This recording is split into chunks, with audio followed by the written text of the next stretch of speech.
So I spent the last hour mixing up another bucket of mud, hoping it was going to be enough to do that whole section based on what I did here. But unfortunately, I didn't have all the rock separated out of here as well as I thought I did, and the mixture didn't work as good. So yeah, that's one of the challenges. Hours worth of work and probably not even going to last, and then all of yesterday's work is not great. You can just see where it's cracking and not looking very good. So the nice thing about mud is you can just kind of adjust it, but it's definitely not the sealing that I hoped to have. So I've made a few updates. Not really. I'm going to put this thing up, and that's helping. But I've decided that I'm not going to use the wood this way or the bags, because all of them basically require you to make cob in order to use them. So I'm just going to cob this thing. I'm not going to use the slipstraw because, again, you basically have to use cob to cover the straw when you're done. I did make myself a little bushcrafty storage spot for clothes and such that's not done yet, but I got one little spot right here that didn't end up working out because I didn't measure the board. I went by how good it looked. It does look so cool. Anyway, just the update of what I've accomplished for today. What is going on, everybody? It is the night of no excuses. I'm going to finish the back wall here soon, but I have a question for all of you.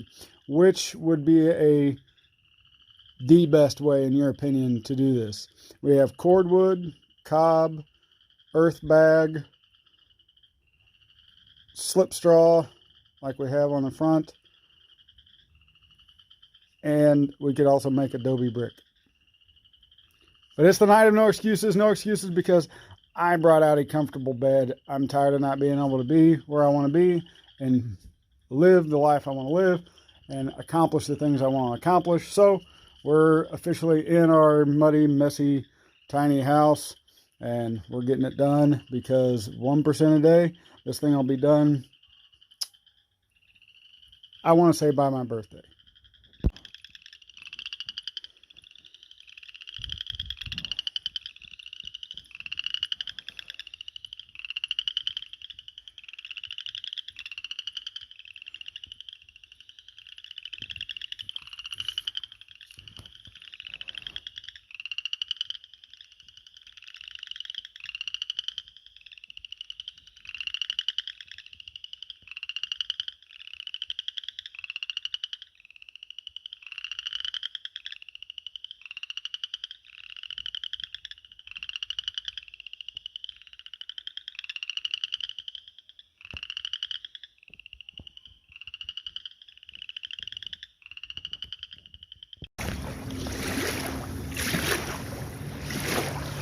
What's up, ducky?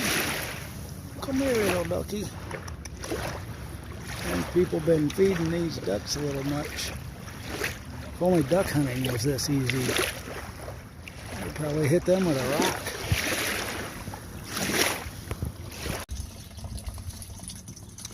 So all my buckets have cracked because of the workload.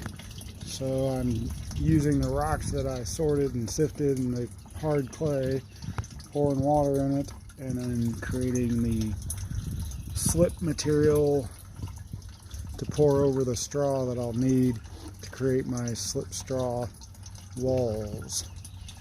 So this is just one potential way of getting the clay-y water, which it may not have enough clay content in because my finger is not clay covered.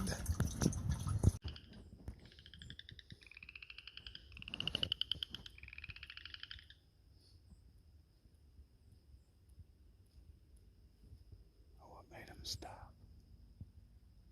Something did.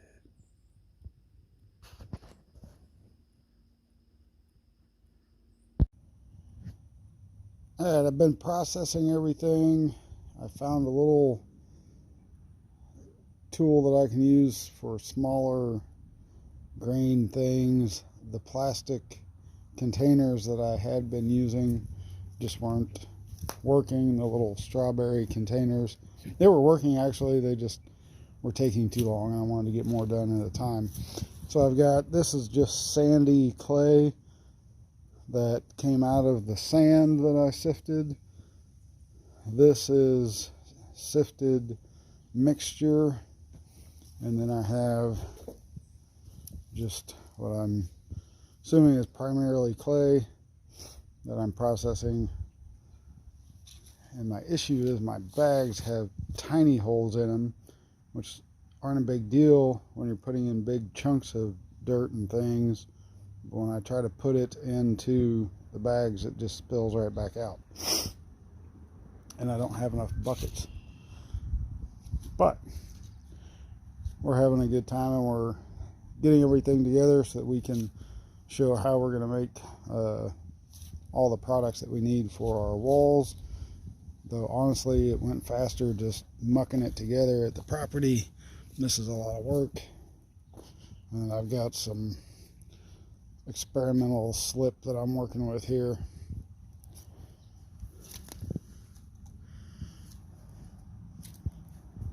So again, we'll take part of the sand and part of the clay, and even some of this stuff, to be able to make all the kinds of material we need. But I'm probably going to have to go to the property and dig up some more stuff this weekend to actually have enough to do anything with. Okay, I want to do a quick video on making our dirt plaster. So I gathered a whole bunch of different clay sand samples in different bags, and a couple of them I just made some quick little balls to see how they formed together and what they were like naturally. So this one, as you can see, is very crumbly and very brittle and dry, and that is mostly just pure clay chunks. And those are nice and wet right now, but it's just there's no sand, no grit in that. It's just like make a bowl clay.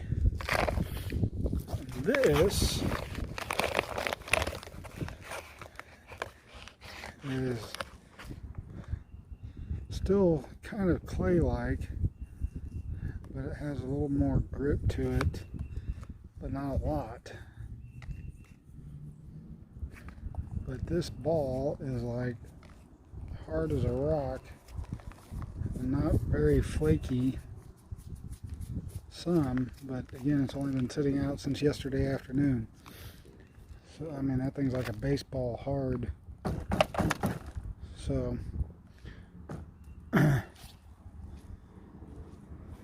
interesting what's what, but we need to break this up and get all the big rocks out of it, which unfortunately fit through my grate, so I need a smaller grate, which is not great.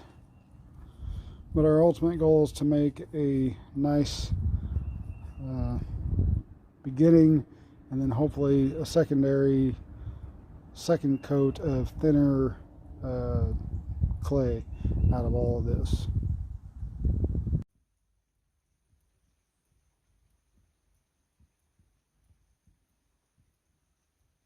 It is a beautiful rainy morning here at the University of Freedom. Somebody asked, what does it sound like in your cabin when it's raining? And this is what it sounds like.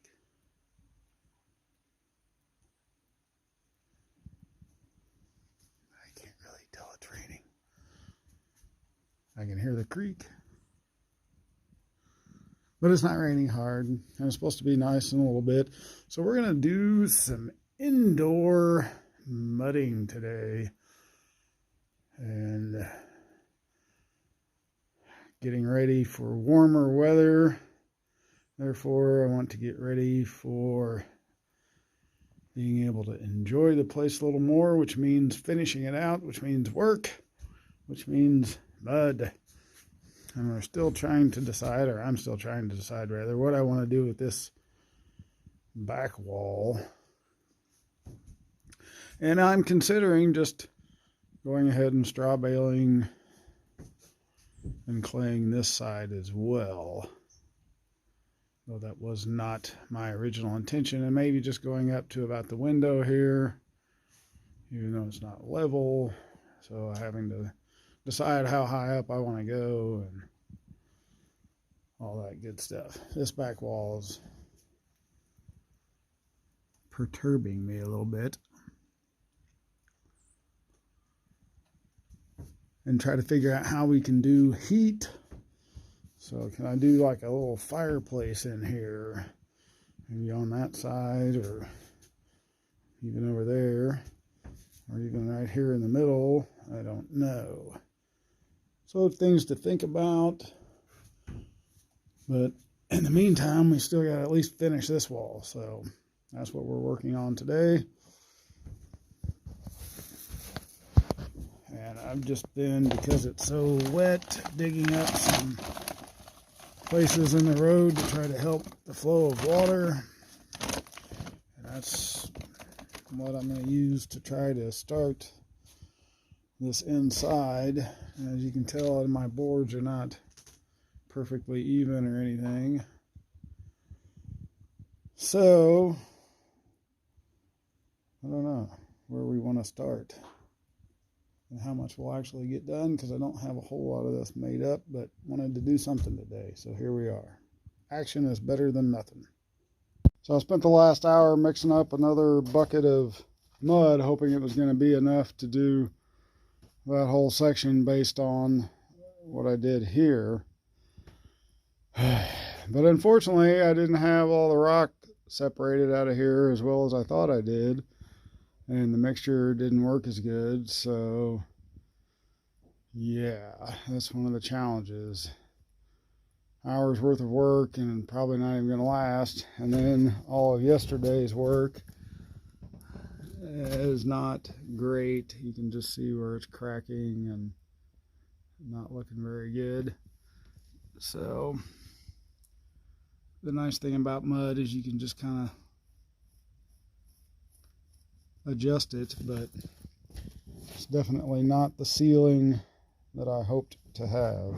So I believe that maybe I salvaged the big bucket of goo, but it's still just not as rock free as I feel like it needs to be, because I still get rocks that create little holes like that, and I'm still completely unsure about the mixture, because each bucketful and almost even each handful has been a different mixture. I'm getting different results, and so I'm just getting a lot of cracking and things. This has lasted through the winter and through a lot of storms, but especially now that it's getting warmer, I feel like it's cracking a lot more and leaving a lot more gaps that are going to bring the bugs.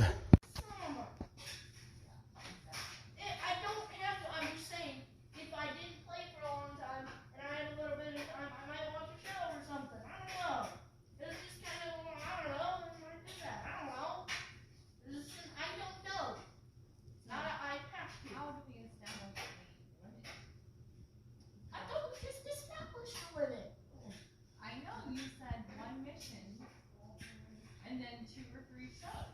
It doesn't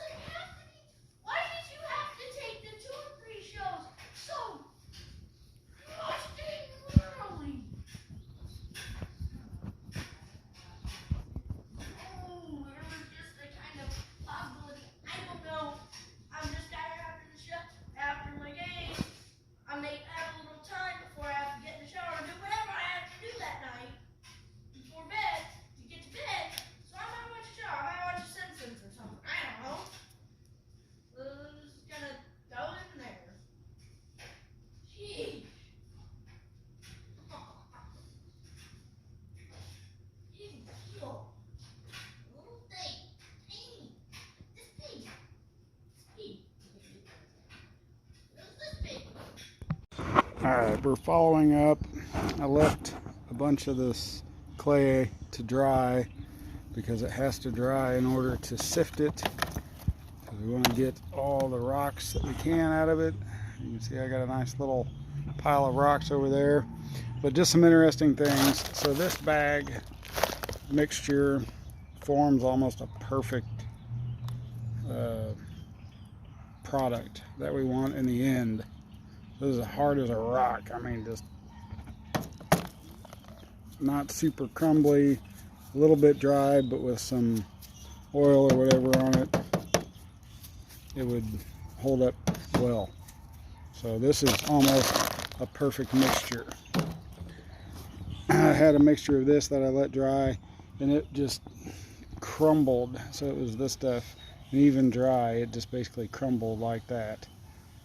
But you can still form it because it is just perfect clay, just pure clay. This here is again a mixture that we took out of another bag. It's close to good. And then this bag is a lot more sandy, and I don't know if you can tell just how much it's flaking and breaking, and just how easily. Now that one hasn't been drying as long as I let the others dry as well.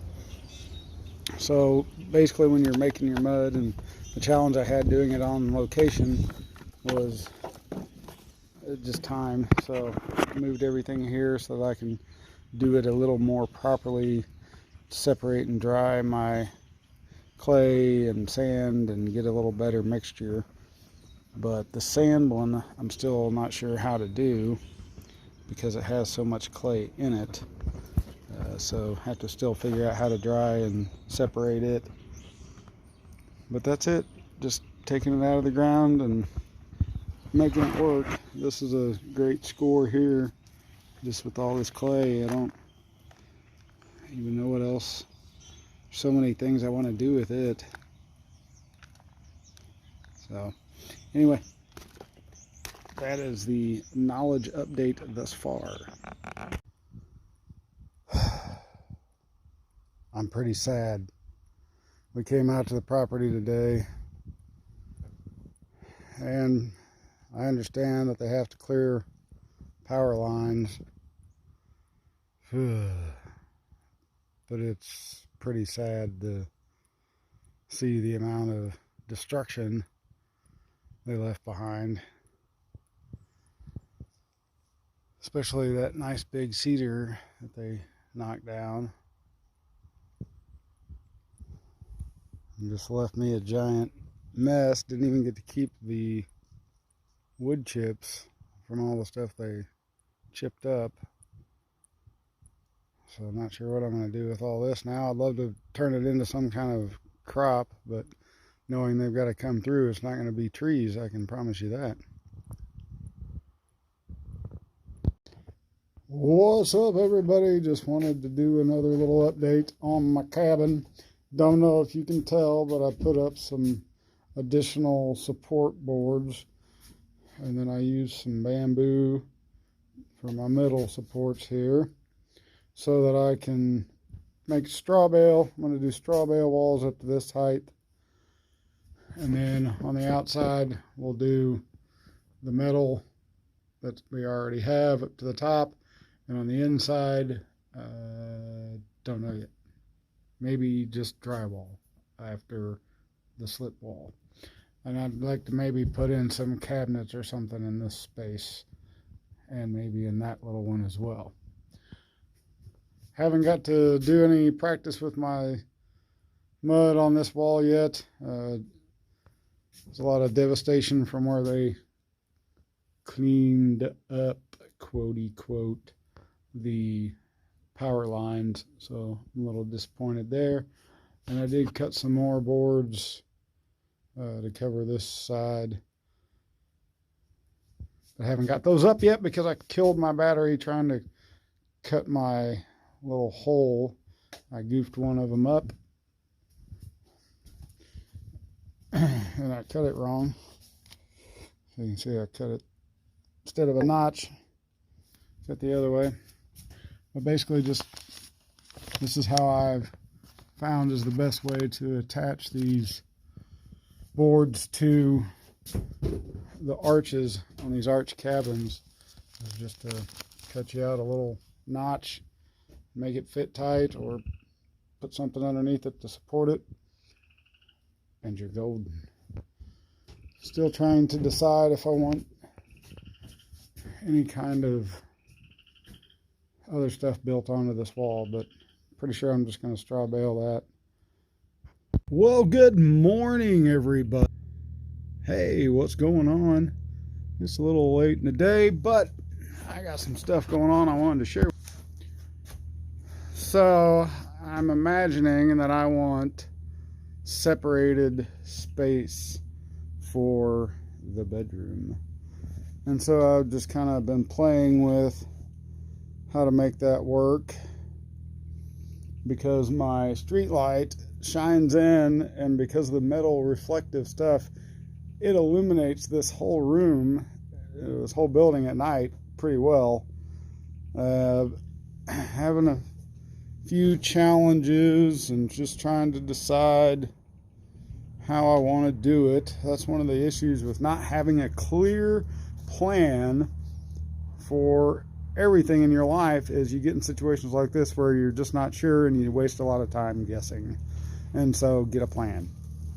So if you could eat just one type of food for the rest of your life, what would you eat? A lot of people are vegetarians now because they believe that vegetarianism is a better way to eat and it's not cruel to animals. Well, I decided I would be a fruitarian. So I'm going to show you how I make my off-grid smoothie out of just fruit. And this is real simple. This is all you have to run power for your off-grid thing. I apologize. My son accidentally broke my cool holder. So, all right. This is a little cheap inverter. Plugs into a car battery. This is basically the extent of what you need to be off-grid. So hang tight. Uh-oh. And apparently I was wrong. Apparently this one does not have enough juice to run this little blender. Das is no bueno. So I've been trying to mix up cob the way they say to do it. And I've seen multiple people do it multiple ways, where some say it needs more sand, some say it needs more clay. I have like pure clay, but again, it was all wet. But I mean, these are just chunks of absolutely pure clay. And then I have good mixtures of clay and sand already, but they're full of rocks. So that's a rock. So, trying to separate all that. I thought I had it all separated out of here, but apparently I do not. And that sucks. This is a lot more work manually than one might think.